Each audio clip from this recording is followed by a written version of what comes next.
लोग गंदा पानी, गटर का पानी, बदबूदार पानी, कॉन्टामिनेटेड वाटर पीने पे मजबूर हैं और उसका रिजल्ट क्या हुआ, लोग बीमार पड़ने शुरू हो गए, खास तौर पे बुजुर्ग और बच्चे। बहुत से ऐसे एरिया जहाँ वाटर पाइपलाइन 30-30, 40 साल पुरानी है, उनको रिप्लेस करना है। एस्टिमेट बन गई, वर्क ऑर्डर हो गया, एजेंसी अपॉइंट हो गई, लेकिन फंड्स नहीं है, काम शुरू नहीं हो पा रहा। बोरवेल सैंक्शन पड़े हैं, एजेंसी हैं, लेकिन काम शुरू नहीं हो पा रहा क्योंकि फंड्स नहीं है। जल बोर्ड की भी मजबूरी है कि बिना फंड्स के कोई काम नहीं हो पा रहा। 1.5 साल से दिल्ली जल बोर्ड का काम बिल्कुल ठप पड़ा है, कोई भी काम नहीं हो पा रहा है। लोग गंदा पानी, गटर का पानी, बदबूदार पानी, कॉन्टामिनेटेड वाटर पीने पे मजबूर हैं और उसका रिजल्ट क्या हुआ, लोग बीमार पड़ने शुरू हो गए, खास तौर पे बुजुर्ग और बच्चे। जब भी अधिकारियों से बात करो जल बोर्ड में, एक ही जवाब मिलता है कि फंड्स नहीं है, और ये बात कहीं तक सही भी है। पीछे एस्टिमेट कमेटी में जल बोर्ड के बड़े बड़े अधिकारी आए, उनसे बात हुई, उन्होंने बताया कि हर विधानसभा का बजट जो है, फंड्स जो है, वो नेगेटिव में नील है। तो कोई काम नहीं हो पा रहा है, जिससे जनता परेशान है। विधायक के ऑफिस में लोग गंदे पानी की बोतल भर के लेके आते हैं और वो बिल्कुल गटर का पानी है, जो कोई ह्यूमन बीइंग टच भी नहीं कर सकता, सूंघ भी नहीं सकता, ऐसा पानी पीने के लिए लोग मजबूर हैं। बहुत से ऐसे एरिया जहाँ वाटर पाइपलाइन 30-30, 40 साल पुरानी है, उनको रिप्लेस करना है। एस्टिमेट बन गई, वर्क ऑर्डर हो गया, एजेंसी अपॉइंट हो गई, लेकिन फंड्स नहीं है, काम शुरू नहीं हो पा रहा। बोरवेल सैंक्शन पड़े हैं, एजेंसी हैं, लेकिन काम शुरू नहीं हो पा रहा क्योंकि फंड्स नहीं है। 31/7 को इसी साल पिछले जो कॉन्ट्रैक्ट था इसका टैंकरों का, वो खत्म हो गया। नए टैंकर इसलिए हायर नहीं हो पा रहे कि फंड्स नहीं है। तो लोग जाएं तो जहां काम, अध्यक्ष जी, और जवाब ये मिलता है कि फाइनेंस डिपार्टमेंट जो है वो ग्रांट रिलीज नहीं कर रहा। तो ये एक एसेंशियल चीज है पानी, जिसके बिना लोग एक दिन भी जिंदा नहीं रह सकते।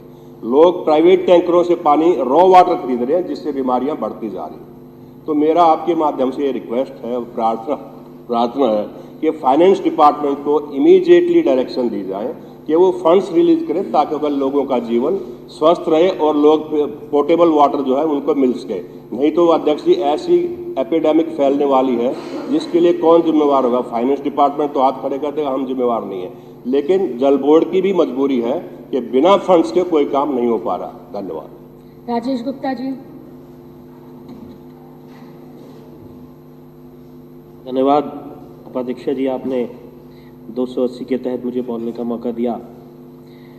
आज मैं पहले तो बिंदेश्वर पाठक जी, जिनको लोग सुलभ के नाम से भी जानते थे, जो सुलभ शौचालय के संस्थापक थे, उनकी कल मृत्यु हो गई।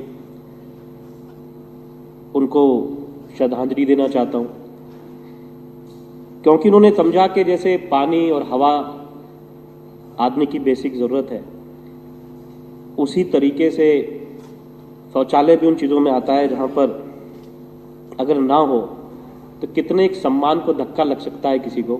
इस बात को उन्होंने समझा, और मुझे लगता है कि बिंदेश्वर पाठक जी की उस बात को अगर किसी ने आगे बढ़ाया और ज़रूरी समझा तो वो दिल्ली के मुख्यमंत्री अरविंद केजरीवाल जी। अरविंद केजरीवाल जी ने मुख्यमंत्री बनने के बाद में दिल्ली में सबसे ज़्यादा शौचालय बनवाए, जो पूरे देश में कहीं होंगे, और उनको प्रयोग में लाने को भी मुफ्त कर दिया। सोच वही थी कि अगर आप साफ सफाई वाली जगह पर शौचालय नहीं जाएंगे तो आप बीमार भी हो सकते हैं, साथ में एक खास तौर के महिला के सम्मान को एक धक्का लगता है, एक डर का माहौल पैदा होता है, और उसके आसपास में रहने वाले सभी लोग परेशान होते हैं, चाहे वो कोठी के हों, बंगले के हों। झुग्गी वाले तो परेशान थे। लेकिन आज बड़े दुख के साथ में मुझे ये बताना पड़ रहा है कि जितने हमारे साथी यहाँ बैठे हैं, उन सभी के यहाँ पे हालात हैं कि शौचालय एक तो बने बनाए कई जगह से तोड़ ही दिए गए, क्योंकि नई नई स्कीम लेके आते हैं एलजी साहब, उन्होंने उनको तोड़ा।